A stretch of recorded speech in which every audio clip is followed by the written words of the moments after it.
Hello viewers, আসসালামু আলাইকুম। Short hand ও steno ক্লাসে আপনাদের সবাইকে স্বাগতম। গত দুই ভিডিওতে আমি শার্টলিপির বাংলা এবং ইংরেজি বর্ণমালার আসর দেখেছিলাম। আজকে আমি বাংলা এবং ইংরেজি বর্ণমালার আসর লেখার গতিমুখগুলো দেখে দিব। তাহলে আপনারা শর্ট হ্যান্ড ভালোভাবে লিখতে পারবেন এবং স্পিড বাড়াতে পারবেন। তাহলে কথা না বাড়িয়ে ভিডিওটা শুরু করা যাক। প্রথমে আমি ইংরেজি এবং বাংলা বর্ণগুলো লিখে নিয়েছি, কারণ ভিডিওটা অনেক বড় হবে, তো যার কারণে আমি এগুলো আগেই লিখে নিয়েছি। অ্যাট ফার্স্ট এ এ ইংরেজি বর্ণমালা হলো এ, আর বাংলা হলো স্বরে আ, আকার এ, একার। আর আসরে হলো এ হলো বাংলা খাতার অর্ধেক। এর কোনো গতিমুখ নেই, এটা আপনারা যেভাবে মন সেভাবে লিখতে পারবেন। এই দিকেও কেউ লিখতে পারবে, যার যেভাবেই স্পিড বাড়বে। আর শর্ট হ্যান্ডটা হলো তো মোট স্পিডের উপরই ডিপেন্ড করবে। এটা এভাবে লিখতে হবে এ। এর কোনো গতিমুখ নেই, তাই আমরা কিছু লিখলাম না। এরপর আসলো বি। বি ইংরেজি বর্ণমালায় বি এবং বাংলা হলো ব। এটাকে আমরা উপর থেকে, বাংলা খাতার উপর থেকে নিচের দিকে আসবো। দেখেন এভাবে উপর থেকে নিচের দিকে। এটা হলো নিম্নমুখী, যেহেতু আমরা উপরে কলম রাখবো, নিচের দিকে আসবো সমানভাবে, যেন এটা উপরের বিন্দু নিচের বিন্দু এক সমান থাকে। এই বিন্দু যেন এক সমান থাকে, তাহলে হবে এটা কি বি। বি ইংরেজির বি, বাংলার ব এবং আসরে এরকম। এটার গতিমুখ হলো নিম্নমুখী। এটা হলো নিম্নমুখী, নিম্নমুখী এভাবে আমি লিখব। তারপর আসলাম ডি। ডি ইংরেজি বর্ণমালায় ডি, বাংলায় দ, ধ, ড, ঢ। এগুলো আসর হলো নিচ থেকে উপরের দিকে। এভাবে লিখবো, কলমটা এভাবে লিখবো, একটু বাঁকা করে স্ল্যাশের মতো করে বাংলা খাতায় ফুল ঘর হবে। এটার মাপ হবে ফুল ঘর। এভাবে লিখতে হবে, এভাবে নিচ থেকে উপরে, নিচ থেকে উপরে। এটাকে ডি বলা হয়। আর এটার গতিমুখ হলো ঊর্ধ্বমুখী, ঊর্ধ্বমুখী ঊর্ধ্বমুখী, ঊর্ধ্বমুখী। ঠিক আছে, আপনারা বুঝতে পারলেই এনাফ। তারপর আসলো ই। এটা হলো এর মতোই, কিন্তু এর অর্ধেক। এটা এভাবে লিখতে হবে, এর কোনো গতিমুখ নেই। আপনারা যেভাবে লিখতে পারেন সেভাবেই লিখবেন। এটাকে বলা হয় ই, আসরের ই, এভাবে। এটার মাপ হলো 1/4, 1/4। আর এটা হলো ফুল, এটা হলো হাফ। এটার কোনো গতিমুখ নেই। তারপর আমরা আসলাম এফ।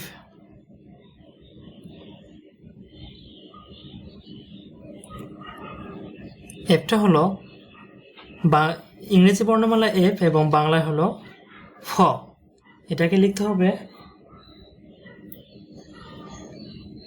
এদিক থেকে আসতে হবে উপর থেকে নিচের দিকে ব্র্যাকেটের মতো, এভাবে। এটা অর্ধেক ঘর, একটু লিখতে একটু বড় হয়ে যায়, আপনারা অর্ধেকভাবে লিখবেন। এটার মাপ হলো এরকম, উপর থেকে নিচের দিকে আসতে হবে, এভাবে। এটা হলো এফ, আসরে এফ। এটা হলো হাফ ঘর, বাংলা বর্ণমালার মাপ হলো হাফ। এটা হলো নিম্নমুখী, নিম্নমুখী। তারপর জি, ইংলিশের জি, বাংলা হলো গ আর ঘ। এটা হলো এই যে এখান থেকে ধরতে হবে, ঠিক একটু উপরে কি আবার নিচের দিকে আসতে হবে। এটা হলো সম্মুখগামী। এটা হলো জি।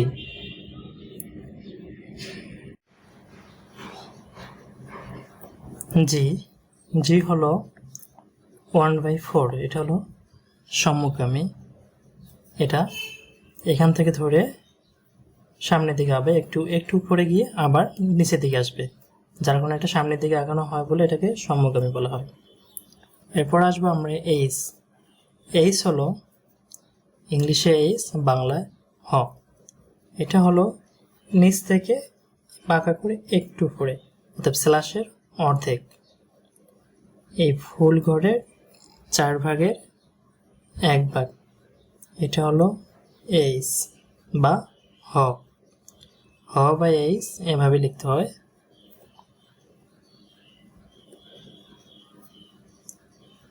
চার ভাগের 1 ভাগ, এটার মাপ হলো এইচ। এটা হলো ঊর্ধ্বমুখী, যেহেতু এটা নিচ থেকে উপর দিকে যায় সেহেতু এটাকে ঊর্ধ্বমুখী বলা হয়। এটা হলো ঊর্ধ্বমুখী। তারপর আই। আইটা হলো সেম এরই মতো, এ যেভাবে লিখতে হয়, এটা কোনো গতিমুখ নেই, তবে এটাকে যে দিক থেকে ঘুরি না কেন শেষ হওয়ার আগে কেটে দিতে হবে। এটা হলো আই। অনেকে এভাবে লেখে আই।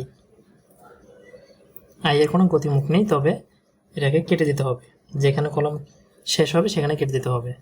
এটা হলো হাফ। এটা হলো হাফ, এটার কোনো গতিমুখ নেই। এরপর আসলাম আমরা জে জেড, জ বর্গীয় জ, অন্তঃজ ঝ। এটা হলো উপর থেকে নিচের দিকে, কেউ সোজা করে লিখতে পারে অথবা হালকা একটু বেঁকে দিলেও সমস্যা নেই। এটাকে বলা হয় জে। এটা উপর থেকে নিচের দিকে আসবে, এটা হলো জে। যেটা হলো ফুল ঘর, তবে সামনভাবে লিখলে লেখার গতিটা বাড়বে এবং বুঝতে সহজ হয়ে যাবে। এটা হলো ফুল ঘর। এটা হলো নিম্নমুখী। এটা হলো নিম্নমুখী। কে কিউ সি ক খ যুক্ত খ। এটা হলো আসর, হলো এভাবে লিখতে হবে ক, জি এর অর্ধেক, জি এরই মতো কিন্তু জি এর অর্ধেক। এটা ওই সম্মুখগামী, যেহেতু জি সম্মুখগামী সেহেতু ক খ যুক্ত খ, কে কিউ সি এভাবে লিখতে হবে। এটা হলো 4 ভাগের 1 ভাগ, এটাও সম্মুখগামী।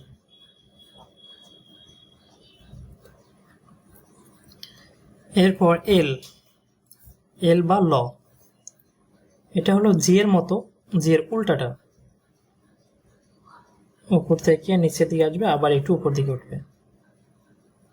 এটা হলো এল বা ল। এটা সম্মুখগামীর মতোই, কিন্তু পরবর্তীতে এসে ঊর্ধ্বগামী হয়। এটার মাপ হলো 1/4, সম্মুখগামী প্লাস ঊর্ধ্বগামী। এটা হলো এল। এরপর আসবো আমরা এম বা ম। এটা জি এর সমান হবে, মাপের সমান হবে, কিন্তু এটা সরল রেখা হবে। এটা হলো এম, প্রথম থেকে শুরু হয়ে সরল রেখা আকারে চলবে। যেটা হলো এম, একটু মাপ আছে, জি এর সমান হবে। এটা হলো সম্মুখগামী। হলো সম্মুখগামী। এরপর আসবো আমরা এন। এনটা হলো এম এরই মতো, কিন্তু এম এর অর্ধেক। এটাও সরলরেখার মতো, এভাবে লিখতে হবে। এটা হলো এন। এগুলোর মাপ, যেহেতু সরলরেখা, আপনারা ঘরের বাংলা খাতা ঘরের উপরে একটি লিখতে পারেন, নিচেও লিখতে পারেন, তবে এটার মাপ দৈর্ঘ্যের দিকে। এটাও সম্মুখগামী। এরপর আসলো ও। ও ইংলিশে হলো ও, আর বাংলায় হলো স্বরেও ও, ওকার অন্তস্থির।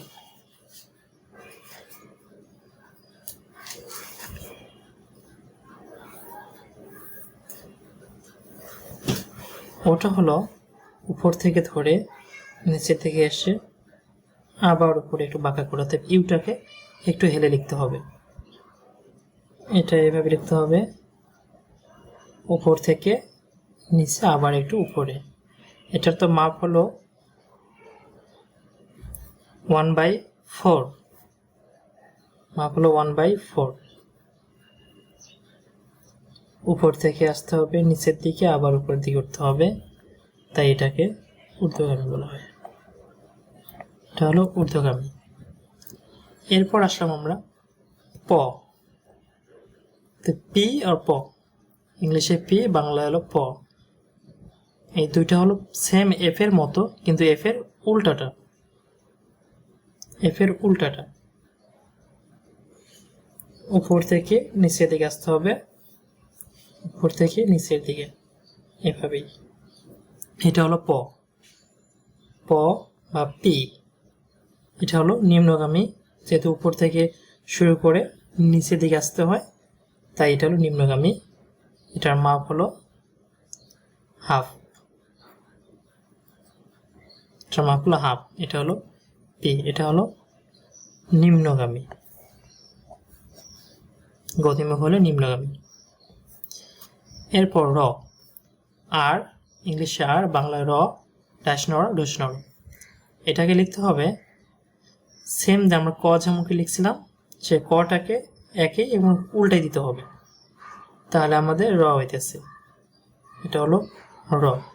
এটা এখানে ধরে উপর থেকে নিচের দিকে একটু বাঁকা করে এসে আবার উপরের দিকে আসতে হবে। এটা হলো র, এটা হলো র। এটার মাপ ওই যে 1/4, আগে যা আমরা দেখছিলাম ক কে, ঠিক ওরকমই।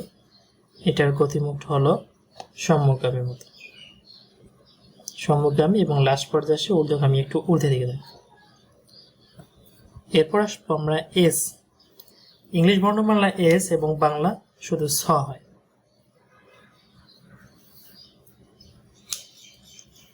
এটা দুইটা আসরে দুইভাবে প্রকাশ করা যায়, তবে দুইটাই প্রয়োজন আছে, এভাবে লিখতে হবে। এটা 1/4 ছোট হবে, এভাবে লিখতে হবে। ভাই আপনারা এটা লিখবেন না এটা লিখবেন, ওটা দুইটাই জানার প্রয়োজন, যখন লেখার গতির ক্ষেত্রে দুইটাই ব্যবহার করা হয়। এটা হলো এস। এটা যেহেতু উপর থেকে নিচের দিকে আসতে হয়, সেহেতু এটার গতিমুখ হবে নিম্নমুখী, আর এর মাপ হলো 1/4, 1/4, নিম্নমুখী 1/4। এরপর আসবো আমরা ট। টি, ইংলিশে টি, বাংলায় ট, ত, খণ্ডত। এটা নিচ থেকে স্ল্যাশের মতো করে একটু উপরের দিকে যাবে, অর্ধেক ঘর যাবে, বাংলা খাতার অর্ধেক ঘর। এটা হলো টি, নিচ থেকে উপরের দিকে যাবে, এটা হলো ঊর্ধ্বগামী। এটার মাপ হলো হাফ, এটা হলো ঊর্ধ্বগামী। এরপর আসবো আমরা ইউ। ইউ, ইংলিশেতে ইউ, বাংলাতে রস্য, রস্যকার, দীর্ঘ, দীর্ঘকার। এটাকে লিখতে হবে, আমরা এর আগে যেমন লিখছিলাম ও লিখছিলাম, সে ওটাকে উল্টায় লিখতে হবে, নিচ থেকে উপরের দিকে গিয়ে আবার নিচের দিকে আসতে হবে। এটা হলো ইউ, নিচ থেকে উপরে যাবে আবার নিচের দিকে আসতে হবে, ইউ। এটার মাপ হলো 1/4, 1/4 এটার মাপ। এটা হবে নিম্নগামী। এরপর আসবে ভি। ভিটা হলো বি এর মতো সেম, কিন্তু বি এর উল্টাটা। এটা হলো ভি, উপর থেকে শুরু করে একটু বাঁকা করে আবার নিচের দিকে আসতে হবে, যাতে প্রথম বিন্দু এবং দ্বিতীয় বিন্দু, শেষ বিন্দু অর্থাৎ শুরু বিন্দু এবং শেষ বিন্দু যেন সমানভাবে থাকে। এটা হবে ভি। ভিটা হলো নিম্নমুখী, যেহেতু উপর থেকে শুরু করে নিচ দিকে আসতে হয় তাই এটা হলো নিম্নমুখী। ভি হলো নিম্নমুখী। এটার মাপ তো ফুল ঘর, যেহেতু আমরা প্রথমে শুরু করছি এবং ঘরটা পড়ে লিখছি, যেহেতু এটা ফুল ঘর 1। এটার গতিমুখ হলো নিম্নমুখী। এরপর আসবো আমরা এক্স, ইংলিশে এক্স, বাংলাও এক্স। এক্সটা হলো নিচ থেকে শুরু করে একটু উপরে আবার নিচের দিকে আসতে হবে। এটা হলো এক্স, একটু বাঁক করে এভাবে লিখতে হবে। এক্স এর মাপ হলো 1/4, 1/4। আর এটার গতিমুখ হবে নিম্নমুখী, যেহেতু শেষ মুখটা নিচের দিকে, এখান থেকে শুরু করে একটু উপরে ওঠে আবার নিচের দিকে আসতে হবে। এটা হলো নিম্নমুখী। সিএইচে বা চ, অনেক সময় সিএইচে উচ্চারণে আসে, সেহেতু সিএইচ এবং চ কে আমরা ষাটলিপিতে প্রকাশ করি সোজা। অতএব এই যে এখান থেকে শুরু করতে হবে বরাবর আসতে হবে, অতএব জে এর মতো, জে এর অর্ধেক। এটা নিম্নগামী, যেহেতু উপর থেকে শুরু করে নিচের দিকে আসতে হয় তাই এটাকে নিম্নগামী বলা হয়। এটা মাঝ বরাবর শুরু করে আবার নিচের দিকে আসতে হবে। এটা হলো সিএইচে আর বাংলায় চ। এটার মাপ হলো হাফ। এটা হলো নিম্নমুখী। এরপর এস এইচ এ তালবস্য, দন্তস্য এবং মূর্ধন্যস্য। এটাকে আসর লিখতে হয়, আমরা এর আগে লিখছিলাম, যেমন চ লিখছি আবার জ লিখছি, সেম ওই রকমই, কিন্তু এটা একদম ছোট, সোজাকে লিখতে হবে একদম ছোট। এটা হলো, যার মাপ হলো 1/4। যেমন চ লিখছি আমরা হাফ, যে লিখছি ফুল, ফুল ঘর, সেম এরকমই এস এইচ এ তালিবস্য, দন্তস্য এবং মূর্ধন্যস্য হলে 1/4 ছোটকে লিখতে হবে। এটা হলো এস এইচ এ বা তালিবস্য, দন্তস্য, মূর্ধন্যস্য। এটা হলো নিম্নমুখী, যেহেতু উপর থেকে শুরু করে নিচ দিকে চলে আসে তাই এটা হলো নিম্নমুখী। এটার মাপ হলো 1/4। এটা হলো নিম্নমুখী। এরপর টিএইচ এ থ বা ঠ, এটা দুইভাবে লিখতে হয়, দুইটাই অক্ষরই আছে আঁচড়। যেমন এখান থেকে শুরু করে আবার এদিকে যায়, নিচ থেকে উপর দিকে, নিচ থেকে শুরু করে উপর দিকে। এটা দুইটাই ব্যবহার করতে হবে, দুইটাই তাই আমার জানতে হবে। আমাদের এভাবে লিখতে হবে, নিচ থেকে উপরে, নিচ থেকে উপরে। এটার মাপ হলো 1/4, 1/4। এটা হলো ঊর্ধ্বগামী। সম্মুখগামী, এটা প্রথমটা সম্মুখগামী দিকে আসে আর দ্বিতীয়টা আসে ঊর্ধ্বগামী। দুইটাকেই ঊর্ধ্বগামী বলা যায়, যেহেতু নিচ থেকে শুরু করে উপরের দিকে গেছে, সেহেতু এটাকে ঊর্ধ্বগামী। এটার মাপ হলো 1/4, ঊর্ধ্বগামী। তো বন্ধুরা, আজকের ক্লাস এখানেই শেষ। আপনারা আসরের গতিমুখগুলো ভালোভাবে জানলে আসর লেখা আপনাদের জন্য সুবিধা হবে। আপনারা তাড়াতাড়ি লিখতে পারবেন এবং সেটাকে পরবর্তীতে ভাঙাইতে পারবেন। আসসালামু আলাইকুম।